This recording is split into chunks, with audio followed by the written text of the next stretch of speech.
వైపులా ఉద్దండులాగా ఉన్నారు, మనతోని ఏడైతుందని నేను ఒక్క మాట గుర్తు చేయదలుచుకున్నా. తెలంగాణలో కూడా గట్లే ఉండే, ఓ పక్కన మోడీ ఇంకో పక్కన కేడి. ఉప ఎన్నికలలో 3200 ఓట్లు వచ్చినాయి మాకు. ఆ ఎల్లు అన్నారు కాంగ్రెస్ పని అయిపోయింది, తట్టాబుట్ట జరుపుకున్నారు, ఉంటుంది కాంగ్రెస్ ఖాళీ అయిపోయిందని. కానీ అధైర్యపడలే, నిలబడి కొట్లాడినాం.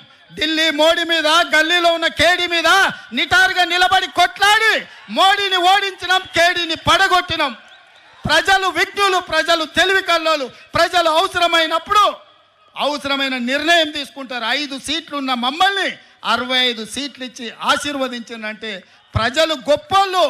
ఇవాళ ఇక్కడ కాంగ్రెస్ లేదు అని అనుకుంటుండొచ్చు, కానీ ఈ సభను చూసిన తర్వాత నాకు సంపూర్ణమైన విశ్వాసం వచ్చింది.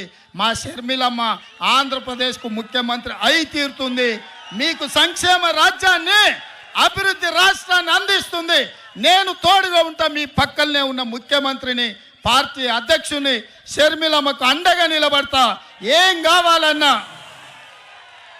ఏ రాత్రైనా, ఏ పగలైనా, ఏ సందర్భం వచ్చినా, ఏ కష్టం వచ్చినా నేను అండగా నిలబడతా.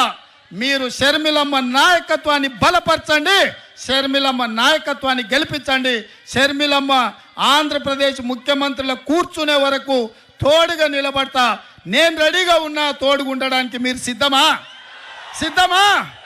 మీరు సిద్ధమా? సై సై సై సై సై సై అనేటోళ్ళందరూ సై పైకెత్తండి. జై కాంగ్రెస్, జై జై కాంగ్రెస్. ధన్యవాదాలు మిత్రులారా. మీరు గుండెల్లో పెట్టి చూసుకున్నందుకు, ఇంత పెద్ద ఎత్తున తరలొచ్చి, నాకు ఆలస్యమైన విమానాశ్రయం నుంచి సరాసరి మీ దగ్గరకు వచ్చిన, ఇంత ఓపికగా నిలబడి షర్మిలమ్మకు అండగా ఉండి, కేవీపీ రామచంద్రరావు గారు, రగన్న వాళ్ళ అనుభవాన్ని అంతా రంగరించి, పల్లం రాజు గారు షర్మిలమ్మను బలపరుస్తూ చేయి పట్టుకొని నడిపిస్తారన్న సంపూర్ణమైన విశ్వాసం.